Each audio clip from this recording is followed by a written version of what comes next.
Bonjour à tous, bienvenue sur CNews et sur Europe 1. Bonjour Valérie Ayé. Bonjour. Vous êtes la tête de liste Renaissance Besoin d'Europe. C'est votre grand rendez-vous ce dimanche. Nous sommes à moins d'un mois des élections européennes. Dans le dernier baromètre Opinionway, vous figurez en deuxième position, loin derrière Jordan Bardella du RN. Et vous êtes désormais talonné par Raphaël Glucksmann, qui est porteur d'un socialisme de gouvernement qu'on pensait perdu à jamais. Crise sécuritaire, crise sociale, crise agricole. Vous ajoutez à cela 2 conflits mondiaux, dont un, faut-il le rappeler, sur le sol européen. Les enjeux sont colossaux et même Emmanuel Macron, dans une vidéo ce week-end, semble assez pessimiste. Pour vous interroger sur tous ces sujets, je suis entouré de Stéphane Dupont du journal Les Échos. Bonjour Stéphane. Bonjour. Et de Mathieu Bock-Côté. Bonjour Mathieu. Bonjour. Valérie Ayé, l'antisémitisme décuplé après le 7 octobre a tristement gagné l'un des plus emblématiques rendez-vous européens, l'Eurovision, créé en 1956 en Suisse pour panser les haines de la Deuxième Guerre mondiale, pour réunir les États, pour faire front commun dans un programme culturel et éducatif. Malmö 2024, cette 68e édition de l'Eurovision, alors que se tiennent les européennes un mois plus tard, restera sans doute dans les annales comme le souvenir d'un antisémitisme toujours présent, toujours plus ostracisant, toujours plus nauséabond. Vous avez vu Eden Golan chanter sous les huées. Comment est-ce que vous avez vécu ce rendez-vous européen ? Je suis profondément choquée par ce qu'a subi cette chanteuse israélienne avant et pendant sa prestation. C'est terrible de l'avoir terminée, sa prestation, en pleurs et d'avoir été huée au début de sa prestation. C'est scandaleux. C'est scandaleux, vous l'avez dit. L'Eurovision, ça doit être un moment de partage, de communion, de ferveur autour de la chanson. Et d'ailleurs, le chanteur Slimane l'a dit. Il chante l'antisémitisme qui est en train d'être nourri aujourd'hui par une certaine extrême gauche, et notamment par la France Insoumise. Quand on voit Jean-Luc Mélenchon qui invite Jérémy Corbyn, antisémite notoire, pendant la campagne des élections législatives en 2022, quand on voit certains à la France Insoumise qui qualifient les attaques le Hamas, de mouvement de résistance, il y a un antisémitisme aujourd'hui exprimé par l'extrême gauche. La France Insoumise, pour vous, Valérie Ayé, est un mouvement antisémite ? En tout cas, c'est un mouvement de clivage et avec des relents antisémites qui, à mon avis, sont dévastateurs pour notre société et la cohésion de notre société. Et puis, il y a un antisémitisme qui tue, qui est l'antisémitisme qui génère du terrorisme islamiste. On l'a vu, par exemple, en France, malheureusement, avec Mohamed Merah. On l'a vu, malheureusement, encore avec les attaques du 7 octobre. Et devant cet antisémitisme qui revient, de quelle manière la France et plus largement l'Europe peuvent-ils se protéger ? Parce qu'on a l'impression qu'il frappe un peu partout, on le dénonce, mais c'est une dénonciation rituelle sans effet. Le condamner, évidemment, interpeller et dire à nos compatriotes français de confession juive de signaler chacun des actes antisémites dont ils font l'objet. Le Premier ministre a révélé des chiffres qui font froid dans le dos, avec la hausse de 300% des actes antisémites sur le premier trimestre de cette année. Le président de la République lui-même a dit que l'antisionisme était une forme moderne d'antisémitisme et il a proposé d'intégrer l'antisionisme à la définition de l'antisémitisme. Donc soutenir nos compatriotes de confession juive et ne rien laisser passer. Chacun des actes antisémites doit faire l'objet d'une rien laisser passer lorsque vous avez une concurrente sur une autre liste, en l'occurrence la liste LFI, Rima Hassan, qui dit ce que fait Israël à la Palestine n'est pas très différent de ce que la France faisait à l'Algérie. Comment est-ce que vous réagissez ? Et surtout, est-ce que vous dites qu'il ne faut pas laisser passer ça ? Très bien, mais alors, j'allais dire, que faites-vous pour contrer cela ? Moi, je ne veux pas donner de l'eau au moulin à la France Insoumise et à Rima Hassan. On voit bien leur projet de division de la société. Ils sont là pour diviser, chercher et alimenter la haine. Donc, je ne veux pas faire de commentaires sur Rima Hassan. Mais pourtant, elle existe dans la campagne. Vous nous permettrez de vous poser la question à nouveau, parce qu'elle cherche à imposer, vous l'aurez noté, la France Insoumise fait campagne sur la question de Gaza, mais plus largement sur Israël, sur le mode de la diabolisation. Et plusieurs disent, ce sont vos mots d'ailleurs, avec une connotation pour LFI qui a une portée antisémite. C'est-à-dire, si vous considérez que c'est une telle menace, pourquoi ne pas commenter, pourquoi ne pas dire de quelle manière vous entendez lutter contre cette menace ? Mais je l'ai dit, je déplore la stratégie de clivage de la France Insoumise telle qu'elle est aujourd'hui. Moi, je suis là dans une campagne européenne. J'affirme mon soutien à l'ensemble de la communauté juive de France et d'Europe.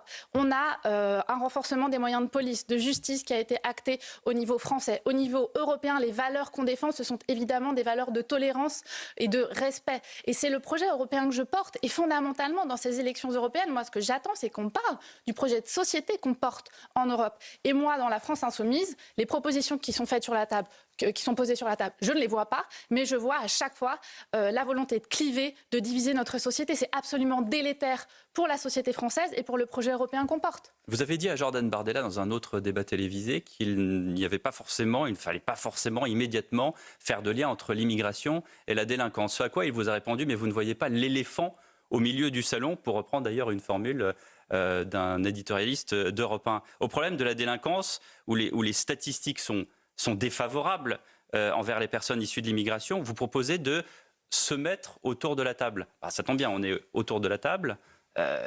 Dites-nous ce que vous proposez. Bon, d'abord, ce n'est pas exactement ce que j'ai dit. Et puis, les statistiques dont on parle. De quelles statistiques on parle? On n'a pas aujourd'hui de statistiques ethniques, elles sont interdites, par exemple. Les statistiques de Frontex, La réalité, c'est que moi, je n'essentialise pas les gens. Je ne fais pas de lien, comme le fait le Rassemblement national, entre l'immigration et la délinquance. Ça peut exister, effectivement, on a des cas, c'est plus que ça existe, on a des cas, effectivement, de personnes d'origine étrangère ou de migrants qui commettent des actes de délinquance. C'est une réalité. Néanmoins, je n'essentialise pas les gens. Simplement, il faut donner un exemple. Lassana Bathily, qui est le Malien qui a sauvé des Français au moment de l'attaque de l'Hypercacher. Si on suit le raisonnement du Rassemblement national, de Jordan Bardella, de Marine Le Pen, ça voudrait dire que par essence, il est un délinquant. Ce monsieur, il a sauvé des vies. Il est un héros. Il a même écrit un livre. C'est ce que vous comprenez dans lequel, mais bien sûr. Parce que ce que j'entends, je pense à Gérald Darmanin, par exemple, qui constatait lui-même, qui, à ce que j'en sais, n'est pas au Rassemblement national, constatait une surreprésentation des populations issues de l'immigration, entre guillemets, dans différents types de délinquance. Est-ce que faire ce constat statistique, pour vous, c'est essentialisé? Alors, je fais la différence entre un constat qui est fait par le président, Gérald Darmanin, le ministre de l'Intérieur. Effectivement, je vous dis que ça peut exister, effectivement, mais je n'essentialise pas les gens. Oui, mais dans ce que je veux vous dire, mon message principal, c'est que l'extrême droite, aujourd'hui, voit un immigré. Et le lien direct, c'est l'immigré est nécessairement un délinquant. Ça n'est pas ma réflexion, ça n'est pas ma manière de voir les choses. On a aujourd'hui en France et en Europe des migrants. On a des migrants économiques qui sont dans des situations tout à fait régulières. On a aussi un problème d'immigration irrégulière qui est par essence illégale et qu'il faut traiter et à laquelle il faut apporter des réponses. C'est ce que j'ai fait moi au Parlement européen en adoptant le pacte asile-immigration. Le Rassemblement national, il vient là sur les plateaux des télé, il fait des commentaires, il propose rien. Ou en tout cas, quand on agit au Parlement européen, il n'y a plus personne. On va en parler tout à l'heure, justement, autour de ce pacte asile et immigration. L'autre grande question sécuritaire autour de l'Europe, c'est bien sûr la question ukrainienne. Lorsqu'on voit notamment l'avancée des Russes dans la région de Kharkiv, cette avancée, ce n'est pas notre échec à nous, Européens, incapables de fournir à l'Ukraine ce dont elle a besoin face aux Russes? Depuis le premier jour, nous avons été aux côtés des Ukrainiens. C'est un impératif pour notre sécurité, vous l'avez dit, parce que même si peut-être on en a moins conscience aujourd'hui, la sécurité des Ukrainiens, c'est notre sécurité. Les Ukrainiens aujourd'hui, ils se battent pour recouvrir leur intégrité territoriale, mais ils se battent pour nos valeurs et clairement, la défense des intérêts des Ukrainiens, c'est aussi la défense de nos intérêts. Il y a encore une partie des Français qui ne pensent pas comme vous, qui pensent que l'Ukraine c'est loin et que... Voilà. L'Ukraine c'est à 1500 km de Paris. C'est loin et c'est tout près. Et qui sait où Vladimir Poutine s'arrêtera demain? Personne. Et moi, je peux vous le dire, quand je parle à mes collègues qui sont à l'est de l'Europe, qui sont députés européens, qui vivent en Lituanie, en Pologne, ils me disent Vladimir Poutine ne s'arrêtera pas là. En 2014, on vous avait déjà alerté au moment de l'annexion de la Crimée. Vous ne nous avez pas assez entendus. Maintenant, la menace, elle est plus que réelle. Donc, il y a une menace, pardonnez-moi, qui est sécuritaire. Vladimir Poutine, s'il gagne en Ukraine, potentiellement peut venir nous agresser. Et puis la menace, elle est déjà présente. On a des tentatives de déstabilisation de nos opinions publiques, de la désinformation qui vient directement du Kremlin. Et l'impact économique, pardonnez-moi, c'est du discours, parce que l'impact économique, demandent les Ukrainiens, c'est des munitions, c'est des armes, et ça, on est incapable de leur fournir aujourd'hui. Un dernier point pour les Français, l'impact économique, il est majeur. On l'a vu au moment du début de la guerre, avec la hausse des prix de l'énergie, avec la hausse aussi des prix alimentaires. Si demain, Vladimir Poutine gagnait en Ukraine, on vivrait ces hausses avec une explosion qui serait sans commune mesure avec ce qu'on a connu aujourd'hui. Donc évidemment que cette guerre, elle a un impact direct sur la vie des Français. Est-ce que vous êtes optimiste? Par ailleurs, sur la suite. Est-ce que vous êtes optimiste quand on voit le président de la République, ce week-end, dans une vidéo dire on n'a pas suffisamment de quoi se protéger, donc on est en danger. Et en même temps, il propose de partager au niveau européen la dissuasion nucléaire. Vous comprenez que les gens se sentent en danger encore plus. Alors, il faut accélérer sur la livraison d'armes et de munitions à l'Ukraine de manière à permettre à l'Ukraine de gagner le plus vite possible. Ce que dit le président de la République sur le fait qu'il faut qu'on garantisse notre sécurité. Aujourd'hui, on investit, pour vous donner des ordres de grandeur, aujourd'hui les Américains chaque année investissent 800 milliards d'euros dans leur défense. Nous, en Européens, alors même qu'on a une guerre aux portes de l'Union européenne, on investit en tout et pour tout, à 27, plus ce qu'on met au pot commun en tant qu'Européens, on investit 270 milliards d'euros. C'est très très loin de ce qu'investissent les Américains. Donc, il faut qu'on mette... Alors, ce n'est pas les mêmes proportions. Mais oui, c'est ça. Donc, il faut qu'on mette le paquet, qu'on accélère sur l'investissement et le soutien à notre industrie. On dit ça depuis 2 ans, Madame Hélier. On entend ce discours depuis 2 ans. Il faut qu'on mette le paquet, il faut qu'on accélère la livraison. Écoutez, il ne se passe rien. On partait de loin sur la question de l'Europe de la défense. Nous avons été, Français, les premiers à porter l'idée d'une Europe de la défense. Elle a commencé à être mise en place. Maintenant, il faut accélérer. Dans cette campagne, je porte l'idée qu'on triple les dépenses de notre budget de défense commun à la fois national et européen. C'est absolument fondamental. Il faut accélérer là-dessus. Il faut qu'on soutienne notre industrie européenne de défense avec une préférence européenne sur ces questions-là. C'est la condition sine qua non pour garantir... Et donc on partage notre défense avec les pays européens. Il faut mutualiser l'arme nucléaire. Alors, moi, je suis assez consternée par les polémiques sur cette question-là. C'est pas une polémique, c'est une proposition d'abord. Il n'y a rien de nouveau sous le soleil. Le président de la République ne fait que confirmer la position, la doctrine française depuis le général de Gaulle. De Gaulle voulait mutualiser l'arme nucléaire ? À savoir que les intérêts vitaux de la France dépassent les frontières nationales. Ensuite, quand on dit qu'on va ouvrir le débat pour voir dans quelle mesure la dissuasion nucléaire pourrait bénéficier à nos partenaires européens, en aucun cas, je vois des polémiques les uns et des autres, en aucun cas il s'agit de partager la décision. On ne va pas appuyer à 27 sur le bouton nucléaire. Et Marine Le Pen le sait très pertinemment, elle ment depuis 2019. On va poursuivre ce débat dans quelques instants sur Europe 1 et sur CNews. Retour sur le plateau du grand rendez-vous avec Valérie Ayé, la tête de liste Renaissance aux Européennes. On était un peu coupé au milieu du gué sur la dissuasion nucléaire. Mathieu Bock-Côté. Alors justement, sur la dissuasion nucléaire, vous avez dit de manière peut-être un peu étonnante que l'idée de la mutualisation de l'arme nucléaire, c'était au cœur de la doctrine française depuis le général de Gaulle. Alors on aurait pu croire jusqu'à tout récemment qu'il s'agissait en fait d'un marqueur de souveraineté. L'arme nucléaire n'appartient qu'à la France et elle ne la partage pas. Vous ne considérez pas qu'il y a un moment de bascule stratégique en disant que ça doit appartenir à l'Europe ? Mais l'arme nucléaire continuera d'appartenir à la France. Et d'ailleurs, les États-Unis aujourd'hui, quand on dit qu'on bénéficie du parapluie américain, mais en fait, c'est exactement la même logique et personne ne remet en cause la souveraineté américaine.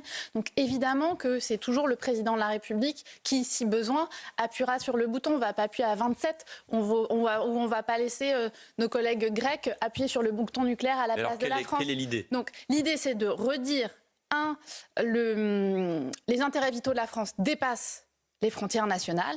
2, il faut se poser la question de la manière dont, et engager un débat sur la manière dont nos partenaires européens peuvent bénéficier de la dissuasion nucléaire. Mais la décision, le financement resteront français, bien évidemment. C'est un élément de souveraineté. Et moi, je suis assez consternée par la polémique autour de ça. Et chaque année, regardez Marine Le Pen, c'est documenté. Allez voir, depuis 2019, chaque année, elle aborde le sujet, elle met le sujet sur la table. Donc soit elle n'y comprend rien et c'est extrêmement problématique pour quelqu'un qui prétend aux plus hautes fonctions, soit délibérément, elle ment pour essayer de susciter des inquiétudes du côté des Français. Donc cette question-là, elle est extrêmement sérieuse et je déplore les polémiques à cet égard. Mais il y a une troisième option, donc soit elle n'y comprend rien, soit elle ment, soit il y a une proposition qui revient dans ces derniers temps, cette idée, le rapport Verhofstadt, pas seulement l'idée d'une forme de relative fédéralisation de l'Europe, l'idée d'en finir avec l'unanimité, l'idée d'en finir avec le droit de veto des États, l'idée de faire une forme d'exécutif européen sur différentes questions de politique étrangère et de défense. Et en la matière, la voix de la France ne serait qu'une voix parmi d'autres. Ça traîne quand même dans le débat public. Mais c'est totalement avec une présidence de Mario Draghi. Mais c'est totalement différent de la question de la dissuasion nucléaire qui reste un élément évidemment de la souveraineté française. Les propos du président de la République sont tout à fait différents de la question que vous évoquez. S'agissant de l'intégration européenne, bien sûr qu'on a besoin d'avancer et de remettre en cause la règle de l'unanimité qui crée des blocages inutiles, des retards inutiles, qui donnent des opportunités à des gouvernants qui n'ont pas la volonté d'avancer ensemble, de poser des droits de veto et de faire du chantage. Victor Orban est le maître chanteur par par essence et absolue. Je veux que l'Union européenne, elle fonctionne de manière plus efficace. Et la remise en cause du vote à l'unanimité qui donne autant de capacité de blocage aux uns et aux autres, elle doit être nécessaire pour être plus efficace en européen. On a une capacité il faut aller, selon à travailler... vous, vers plus de fédéralisme, plus d'intégration européenne. C'est ça le projet aujourd'hui. Moi, je veux une Europe qui est utile pour les Français. Ça veut dire mais ça veut une dire Europe fédérale plus intégrée. Est-ce que ça veut dire une Europe fédérale? Vous savez, en France, quand on parle de libéralisme et de fédéralisme, c'est des gros mots. C'est-à-dire? C'est des gros mots. Mais en fait, on peut mettre à peu près tout. Et il y a 1000 formes de fédéralisme et 1000 formes de libéralisme et de fédéralisme. Moi, ce que je vous dis, c'est que je veux que l'Europe soit plus efficace au service des Français. Et si ça veut dire une Europe plus efficace et une Europe plus intégrée, avec davantage de compétences, décidée à la majorité qualifiée, eh bien oui, je suis favorable parce que je considère que c'est comme ça qu'on aura une... Où la France est mise en minorité. C'est un scénario qui est imaginable. Et dans ce cas-là, la majorité des autres pays impose à la France un choix qu'elle ne voudrait pas, mais parce qu'elle serait mise en minorité, moi, je suis pas tenante du défaitisme en la matière. C'est un scénario qui est possible. C'est réaliste. Mais ça peut arriver, mais c'est la démocratie. Mais la France, elle est là, en fait. Quand on parle de décision à l'unanimité, je vais vous donner un exemple. Aujourd'hui, dans matière budgétaire et fiscale, il faut l'unanimité pour avancer sur ces questions-là. Si on veut mettre en place un impôt minimum européen sur les sociétés, on est en train d'y arriver, il faut l'unanimité. Et vous avez autant d'opportunités pour Viktor Orban ou pour les Luxembourgeois de dire « Ah ben non, moi je veux pas avancer en européen et donc je pose mon droit de veto ». Sur ces questions-là, il faut qu'on puisse avancer sereinement, mettre tout le monde autour de la table et travailler. Et c'est ça l'Europe. C'est le compromis. C'est pas que l'Europe.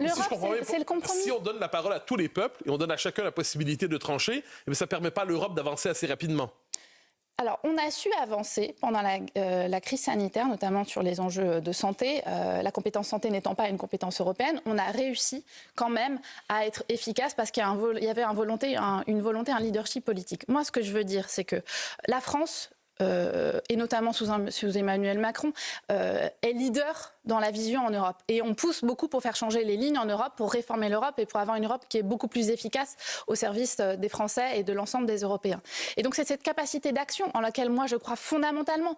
On a une vision européenne assumée. On veut faire bouger les lignes. On veut réindustrialiser l'Europe et la France pour créer des emplois en France et pour ne plus dépendre des Chinois ou des Américains sur notre défense ou sur des produits qui sont stratégiques. C'est ça l'Europe, c'est le compromis, c'est la capacité à discuter. Est-ce qu'on est obligé de vouloir toujours transférer plus de compétences à l'Europe? Vous parlez de la santé qui n'était pas une compétence européenne. Est-ce que pour vous c'est légitime des gens qui diraient je ne veux pas transférer davantage de compétences? Vous ne pensez pas que dans le monde qu'on vit, avec les chamboulements du monde, avec les défis colossaux qui sont devant nous, les menaces extérieures par des puissances, le changement climatique, l'enjeu de l'intelligence artificielle, vous ne pensez pas qu'on est plus efficace à 27 je pose simplement la question. Ça dépend si 27 sont tous d'accord ou si les 27 ne sont absolument pas d'accord entre eux. Eh bien, on travaille, on discute. Vous savez, moi, je suis députée européenne depuis 2019. Je préside un groupe qui est le groupe centriste, c'est central, sans lequel aucune majorité n'est possible. J'ai dans mon groupe plus de 100 députés, 24 nationalités différentes. On n'est pas toujours d'accord, c'est une évidence. Mais on se met autour de la table. Quand il a fallu négocier le plan de relance européen, je l'ai négocié. Et il a fallu aller convaincre mes collègues allemands, mes collègues finlandais, pour qui l'idée d'un endettement en commun...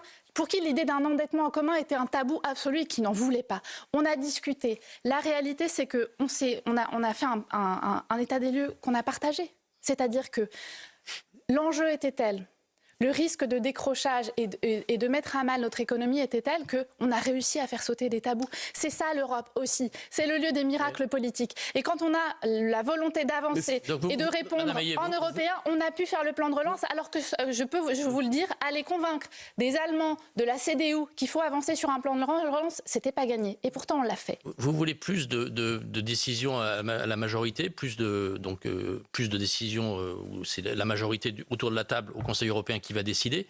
Comment ça va se passer je prends l'exemple de l'accord qui est en négociation avec le Mercosur, la France y est très opposée, et si elle n'a pas la majorité, cet accord va s'imposer. Et nos agriculteurs sont très remontés contre cet accord. Le gouvernement Emmanuel Macron dit c'est inacceptable, finalement il s'imposera. Alors là, c'est un peu le contre-exemple puisque c'est la Commission européenne qui négocie ces accords. Et là encore, moi je crois fondamentalement dans le leadership européen et dans notre capacité à faire bouger les lignes. Cet accord, s'il n'a pas été ratifié et signé aujourd'hui, pardon... Parce que vous faites de la résistance, mais ça va c'est bien ce que je vous explique. C'est que si on croit profondément dans le projet européen, si on croit fondamentalement que défendre les intérêts des Français, c'est agir au niveau européen, eh bien, on agit. Si l'accord Mercosur n'a pas été signé aujourd'hui, c'est parce qu'on s'est mobilisé. C'est parce que ma collègue Marie-Pierre Vedrenne au Parlement européen a fait signer et déposer, voter un amendement disant pas d'accord Mercosur compte tenu du contexte. C'est ça notre capacité à faire bouger les lignes. Et je veux le dire, en France, en Europe, imposer des choses aussi. En Europe, mais vous acceptez l'idée que la France se fasse imposer des choses si elle est en minorité? Mais c'est pas le sujet. La question c'est comment. Alors la question c'est comment on est beaucoup plus efficace en européen. Moi, en fait, ce qui m'interpelle, c'est que vous partez du principe que nécessairement la France serait en minorité. Non, je dis que c'est une possibilité. Sur le Mercosur, c'est le cas. Hein. Ben oui, mais alors c'est un cas à part le Mercosur. Et je le redis, on s'est mobilisé. S'il n'est pas signé aujourd'hui, c'est parce qu'on s'est mobilisé pour que ce soit pas le cas. Et vous partez du principe que nécessairement la France serait en minorité, et pas en capacité de faire bouger les lignes et de convaincre ses collègues. Moi, je suis profondément européenne. Le mandat qui vient de se terminer a démontré qu'on a réussi à faire bouger les lignes, typiquement sur les questions commerciales. Pendant 20 ans, le PPE, la droite et la gauche européenne se sont laissés balader, entre guillemets, sur les enjeux d'accords commerciaux. On a changé les lignes, on est en train de faire bouger les lignes. On a commencé, on va continuer. Dans un instant, sur CNews et sur Europe 1.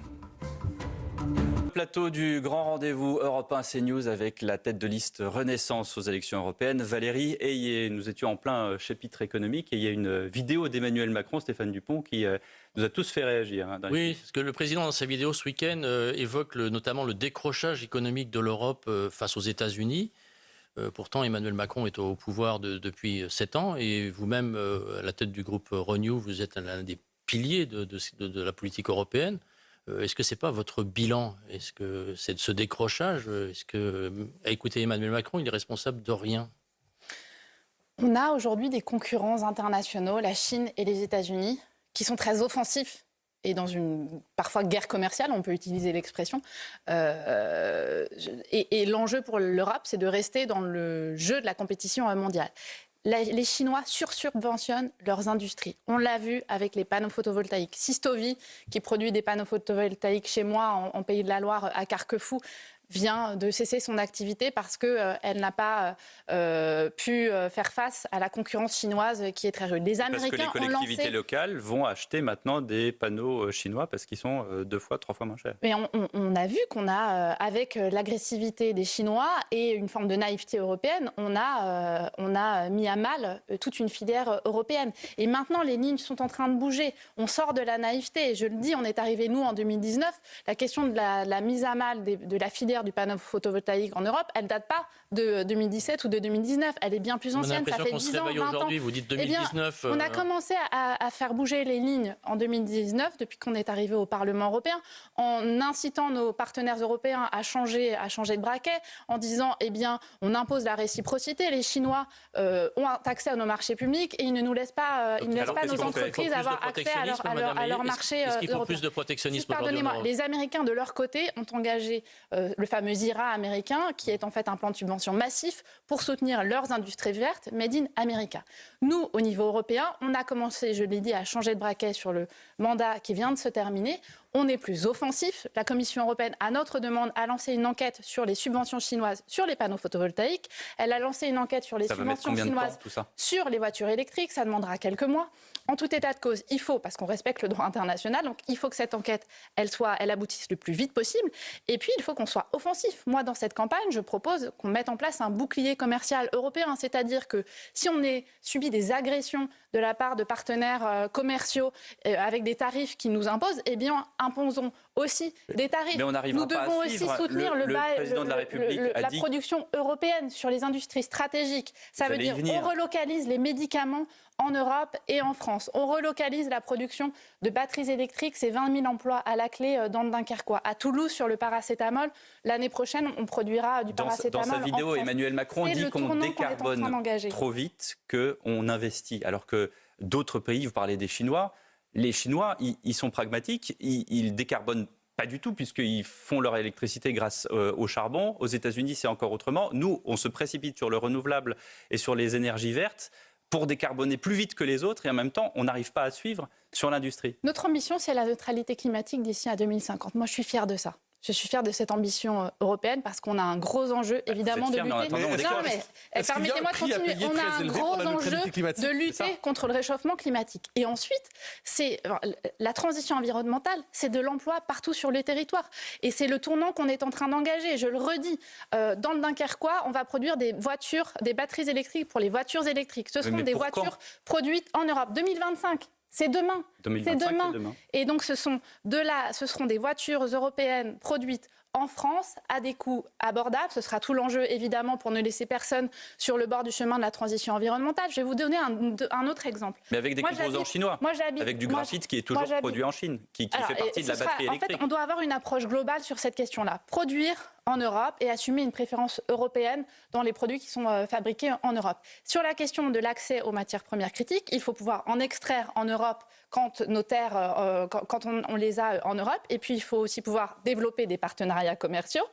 On y revient, je pense avec le Chili, l'accord commercial avec le Chili, qui nous permet aussi d'avoir accès à des matières premières qui sont critiques et absolument essentielles. Et je voudrais vous donner un autre exemple d'une entreprise qui n'est pas très loin de chez moi, qui est à Angers, qui s'appelle Voltaire, qui reconditionne les batteries électriques. Aujourd'hui, 94% des batteries que nous utilisons viennent de Chine. Et Voltaire, en fait, c'est une petite entreprise qui a été créée il y a 1 an. Ils étaient 2 au début, ils sont en train d'exploser aujourd'hui, ils sont à plus de 20. Et donc, ils reconditionnent les batteries électriques pour qu'elles soient réutilisées en France et en Europe. Face à des géants. C'est là encore. Mais oui, mais c'est comme ça qu'on va sortir de nos dépendances. Ça veut dire que demain, les batteries qu'on utilisera en Europe, elles seront reconditionnées en France et elles ne dépendront pas, elles ne retourneront pas en Chine ou on ne les achètera pas en Chine. C'est comme ça qu'avec du volontarisme, on recrée les conditions de notre indépendance en France et en Europe. Vous parlez des grands blocs qui émergent aujourd'hui, la Chine, les États-Unis. Bon, l'Europe cherche à se constituer peut-être ainsi. Mais parlant des États-Unis, il y a une relation assez complexe. C'est-à-dire, est-ce que c'est d'abord et avant tout un allié aujourd'hui ou est-ce que les États-Unis sont d'abord et avant tout des rivaux aujourd'hui? Les États-Unis sont un partenaire. Évidemment, des alliés, on partage des valeurs qui sont évidentes ensemble. Après, mais les intérêts sont de plus en plus contradictoires à vous entendre.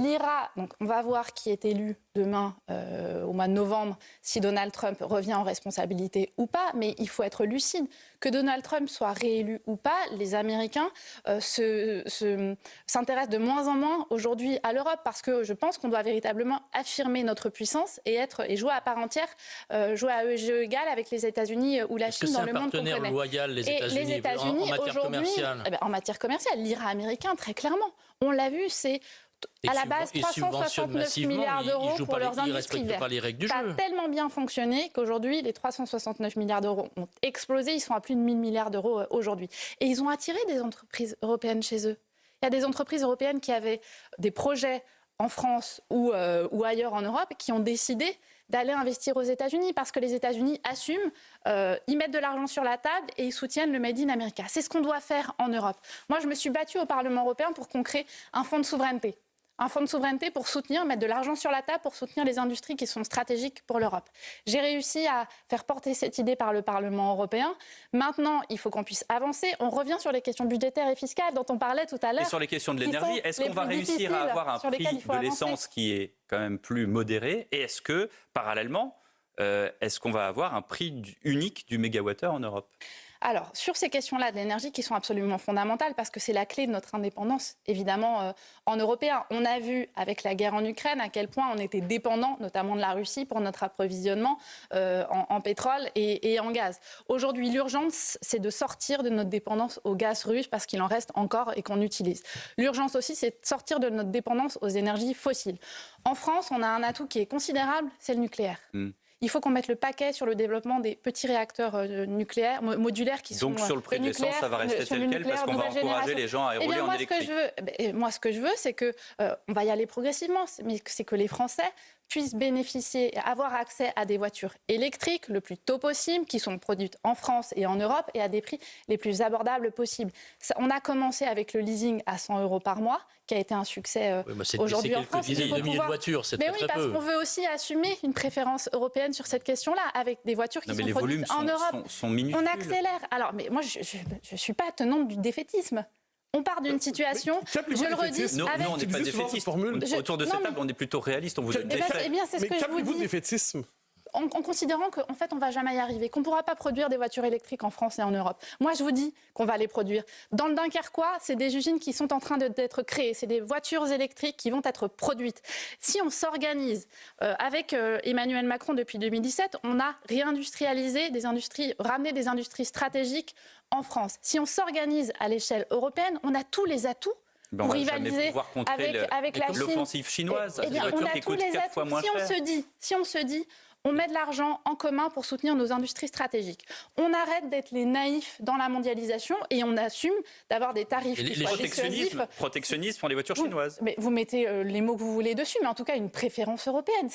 Parce que les Chinois inondent le marché européen avec des voitures qu'ils n'arrivent plus à écouler chez eux et qu'ils vendent à perte quasiment. C'est ce que je vous dis. On est en train de changer les règles du jeu aujourd'hui en Europe. On sort de notre naïveté. L'enjeu, il est triple. Relocaliser des industries stratégiques en Europe, soutenir massivement avec de l'investissement, assumer une préférence européenne, y compris dans les marchés publics, c'est-à-dire que si on donne de l'argent à des entreprises, des industriels pour engager la transition, ils doivent produire en Europe et assumer la production et la préférence européenne. Et puis, ce fameux bouclier commercial, on répond si on est agressé avec des tarifs commerciaux, évidemment. Y compris sur les GAFAM, une réglementation stricte ? Sur les GAFAM, sur le mandat, on a fait des choses. Déjà, le mandat qui vient de se terminer, on a régulé les géants du numérique avec un texte pour leur exiger qu'ils retirent les contenus en ligne qui sont haineux. C'est en train d'être mis en œuvre aujourd'hui. Et puis, on a une taxation sur les géants du numérique qu'on avait portée en 2019, qui n'avait pas pu être mise en œuvre, décidée au niveau européen, parce que on avait certains de nos partenaires européens qui refusaient. Les Irlandais, par exemple, donc droit de veto. Ils ont dit non, on n'est pas d'accord. Et donc, est-ce qu'ils ont le droit, les autres pays, de définir en fonction de leur propre intérêt national l'idée qu'ils ne veulent pas faire un pas de plus vers l'Europe intégrée? Est-ce que c'est anti-européiste ou anti-européen que de ne pas vouloir faire toujours un pas de plus? Moi, je considère que c'est un débat, effectivement, qu'il faut avoir. Mais il est légitime, ce débat. Il est légitime. Mais moi, ce que je dis à mes partenaires européens, c'est que dans les chamboulements du monde, si on veut être plus efficace, plus autonome, plus indépendant, c'est pas en étant tout seul dans son coin qu'on va y arriver. C'est en étant plus fort, en étant européen. Et c'est en limitant la concurrence entre États membres de l'Union européenne. Donc en limitant la souveraineté des États. Mais typiquement sur les questions budgétaires et fiscales. Quand vous avez l'Irlande, le Luxembourg ou la Hongrie qui pratiquent des taux d'impôt sur les sociétés à 5%, ça ne crée pas de la concurrence déloyale vis-à-vis de leurs partenaires européens? Si. Et donc ce qu'on a fait, s'agissant des géants du numérique ou de l'impôt minimum sur les sociétés, puisqu'on était contraint par la règle de l'unanimité, on a porté le débat à l'échelle internationale. Et là, à l'échelle internationale, on travaille au consensus. Et on a réussi à trouver une solution qui sera appliquée en 2026 en Europe. Valérie Ayé, invitée du Grand Rendez-vous ce dimanche sur CNews et sur Europe 1. À tout de suite. Valérie Ayé, tête de liste Renaissance. Besoin d'Europe, c'est le nom de la liste aux européennes. Et notre invitée au Grand Rendez-vous Europe 1 à CNews, je le disais en introduction, Valérie Ayé. Vous êtes à date, d'après le dernier baromètre Opinionway JDD Europe 1 CNews, en deuxième place à 16% derrière Jordan Bardella, 31%. Raphaël Glucksmann est lui juste derrière vous, j'allais dire sur vos talons, à 14%. Vous avez affronté Jordan Bardella en débat télévisé qui vous a dit que vous étiez payé par les GAFAM, que vous étiez payé par Microsoft. Martine Aubry, tête de liste LFI, vous a accusé de toucher entre 10 et 60 000 euros en plus de vos indemnités. Vous avez dit que vous allez porter plainte. Est-ce que c'est fait ? Ce sera fait demain. Je le ferai demain. Effectivement, je vois dans les deux cas que vous venez de citer, que mes adversaires ont un problème avec la vérité. Dans les deux cas, c'est du mensonge, un mensonge absolu pour essayer de tromper les électeurs, et je le condamne absolument. C'est inadmissible. Inadmissible. Moi, je suis dans une élection européenne, je suis là pour porter un projet européen et pour parler en franchise et en vérité. Ça vous a choqué, les propos de Manon Aubry ? Mais bien sûr, je suis choquée. Elle prétend que je suis payée par des lobbies. Les seules indemnités ou l'argent que j'ai reçu, c'était au tout début de mon mandat, parce que j'étais conseillère départementale et j'avais une indemnité au titre de mon mandat de conseillère départementale. Donc, elle utilise du mensonge absolu à des fins électoralistes. Donc, évidemment, je vais porter plainte. Et là encore, Jordan Jordan Bardella, là aussi, est dans un mensonge absolu. Donc je condamne. Et moi, je dis aux électeurs et aux Français, je suis dans une élection européenne, je parle avec sincérité aux Français et je suis intéressée par le projet européen que les uns et les autres portent pour changer la vie des Français et transformer l'Europe. C'est ça le vrai débat. Justement, il y a plusieurs projets européens de différentes natures. Celui qui, pour l'instant, semble le plus favorisé par les Français, celui de Jordan Bardella, qui est premier. Comment expliquez-vous le fait que tant de Français, près du tiers en ce moment, on pourrait en ajouter si on ajoute les listes, se défient manifestement de votre européisme enthousiaste? Moi, je ne veux pas me résoudre à voir une extrême droite si haut dans les sondages aujourd'hui, en France. C'est un fait. C'est un fait. Mais moi, ce que je dis aux Français, c'est ne vous laissez pas duper. Le Rassemblement national au Parlement européen, je l'ai vu, en tout cas, j'ai vu leur vote quand ils sont présents. Et je vois la différence entre les discours sur les plateaux télé et les votes au Parlement européen. Jordan Bardella dit « Avec moi, tout va changer, on va protéger les Français ». Il n'a pas soutenu le plan de relance qui a permis de sauver des centaines de milliers d'emplois en France. Et je peux en attester les commerçants, les artisans partout en France et même en Europe. Il prétend qu'il veut protéger les emplois des Français. Donc, plan de relance, il ne l'a pas soutenu. On a voté un salaire minimum européen pour lutter contre le dumping social. Il ne l'a pas soutenu. Sa logique, ça consiste à dire que ce n'est pas au niveau européen que ces questions doivent se poser, mais au niveau national. Il est dans sa logique. Ah, mais Jordan Bardella ment aux Français. Il ment aux Français. S'il dit qu'il est là pour protéger les intérêts des Français, exemple, immigration. Qui est censé être son cheval de bataille, résoudre l'immigration irrégulière. On a négocié un texte au Parlement européen. Il a refusé de le voter. Parce qu'il le trouve inefficace. Mais non, moi je suis convaincue qu'il a refusé de le voter parce qu'il ne veut pas régler l'immigration irrégulière. Il ne veut pas régler l'immigration irrégulière parce que c'est autant de voix, c'est son carburant électoral. Ouais. Et quand on voit les populistes et les alliés de Marine Le Pen et de Jordan Bardella en Europe, Giorgia Meloni en Italie, elle arrive en campagne, elle dit « Avec moi, plus d'immigration irrégulière, je vais tout régler, je vais mettre en place un blocus naval ». Quelques mois après, elle appelle l'Europe à la rescousse. Les Brexiteurs, même chose. Ils disent « Take back control, on va reprendre le contrôle, on sort de l'Union européenne, on va régler la question migratoire ». L'immigration irrégulière est en train d'exploser aujourd'hui au Royaume-Uni. Donc moi, ce que je dis, c'est les discours populistes et les alliés de l'extrême droite démontrent qu'ils n'ont aucune volonté de résoudre le problème immigratoire ou que leurs pseudo-solutions n'en sont pas. Quelqu'un qui voudrait limiter l'immigration doit voter pour vous. Vous êtes la véritable liste pour stopper l'immigration massive. On a enfin proposé des solutions concrètes pour réguler l'immigration irrégulière. Et aujourd'hui, même Giorgia Meloni, l'allié de Jordan Bardella et de Marine Le Pen au Parlement européen, a soutenu ce pacte asile-immigration. C'est bien que c'est une solution concrète et réaliste à cet enjeu-là. Mais moi, de manière générale, ce que je veux dire aux Français, c'est que même si l'extrême droite aujourd'hui ne dit plus qu'elle est en faveur d'un Frexit, parce qu'évidemment, ils ont compris que ce n'était pas populaire auprès des Français, tout dans leur programme, dans leur vote au Parlement européen, dit qu'ils veulent encore... ils sont encore les tenants d'un Frexit en pièces détachées. Attention, vous avez les mêmes propos que M. Asselineau, là. Mais quand on dit qu'on veut renationaliser la politique agricole commune, quand on dit qu'on veut mettre des doubles frontières, quand on dit qu'on veut sortir du marché européen de l'énergie, quand on dit qu'on ne veut plus contribuer au budget européen, ça veut dire qu'on veut sortir du projet européen et de l'Union européenne. Donc moi, je demande à Jordan Bardella et à Marine Le Pen d'assumer leur projet de Frexit. Aujourd'hui, c'est un projet de Frexit déguisé qui serait dévastateur pour les Français. Ils ne l'assument pas. Et donc moi, je dis aux Français, ne soyez pas dupes. Vous diriez la même chose de la liste reconquête ? Et vous dites la même chose de la liste reconquête ? Mais la liste reconquête, c'est là encore une liste de division, de haine et de détricotage du projet européen. Madame Ayé, malgré toutes vos mises en garde, depuis que vous êtes entrée en campagne, ça fait déjà maintenant quelques semaines, voire quelques mois, les intentions de vote en faveur de votre liste ne cessent de baisser. Vous êtes parti de 20, maintenant vous êtes plutôt à 16. Qu'est-ce qui se passe ? Pourquoi est-ce que ça ne marche pas ? Moi, je fais du terrain toutes les semaines. Je vais à la rencontre des Français. J'étais la semaine dernière à Bordeaux et en Corse ce week-end. Je sens une attente des Français. Effectivement, les sondages, je les regarde comme vous, évidemment. Mais ça vous inquiète ? Est-ce que ça vous inquiète, les sondages ? Moi, je suis déterminée et confiante dans l'avenir, confiante dans le projet que je porte. Et quand je fais du terrain, quand je vais à la rencontre des Français, les Français me disent, ils me l'ont dit cette semaine, oui, on a besoin d'Europe et on vous soutient. Donc c'est une élection de mobilisation. Donc nous, ce qu'il faut faire, c'est...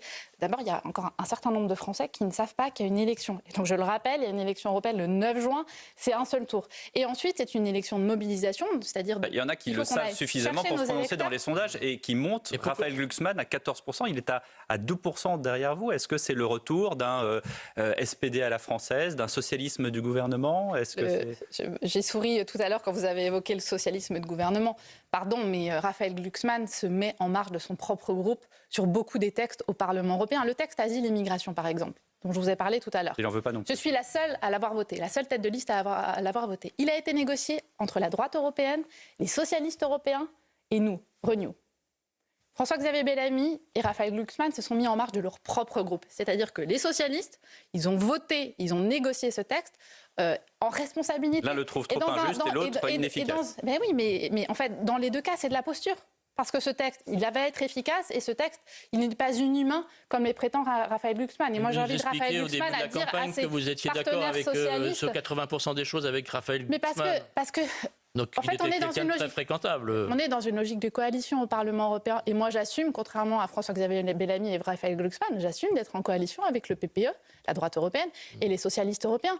Mais moi, je suis dans une position de responsabilité. Je négocie. J'essaie d'influer. Bon, je préside un groupe Renew, mais j'essaie d'influer la ligne de mon groupe et j'essaie d'influer la ligne du Parlement européen. Donc, quelqu'un très bien il y a quelques semaines ou quelques mois, et maintenant vous nous expliquez qu'il vote, qu'il s'est mis en marge de son groupe, qu'il fait n'importe quoi. On a des points de convergence, évidemment, parce qu'on siège dans la même majorité au Parlement européen. 2, on a des points de divergence majeurs. Sur le nucléaire, moi, j'ai toujours pas compris quelle était la position de Raphaël Glucksmann.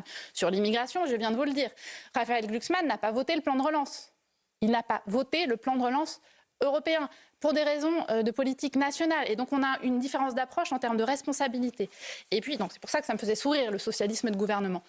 Et ensuite, Raphaël Glucksmann est l'arbre qui cache la NUPES. Aujourd'hui, il a sur sa liste détenant de la NUPES. Son numéro 3, Pierre Jouvet, est le négociateur de l'accord de la NUPES. Il a encore dit il y a 2 jours qu'après la campagne des européennes, il fallait porter le rassemblement. Et il a un certain nombre de candidats sur sa liste qui sont des soutiens d'une alliance forte avec la France insoumise. Mais bien sûr.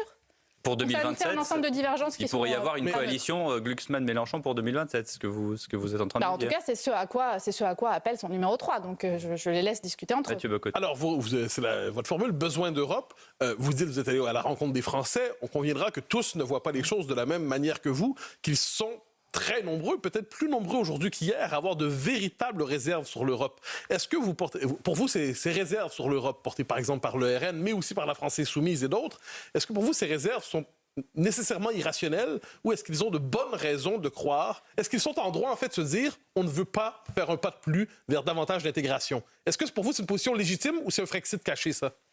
À l'inverse, moi, je n'ai pas la même lecture que vous. J'entends aussi les Français, plus encore qu'en 2019, j'ai fait campagne aussi en 2019, je crois que les Français se sont rendus compte à quel point on avait besoin d'Europe. La crise sanitaire, la stratégie vaccinale, le plan de relance, la guerre en Ukraine... Alors ils s'entêtent à voter contre leur propre perception. Le fait qu'on est plus solide et plus fort ensemble à 27. Donc je crois au contraire qu'il y a une forme d'évidence européenne. Après, qu'il puisse y avoir des interrogations, qu'il puisse y avoir une tentation d'un vote pour des considérations nationales, effectivement, ça existe. Et d'ailleurs, nos oppositions, Jordan Bardella, il fait pas une campagne européenne, il fait une campagne nationale.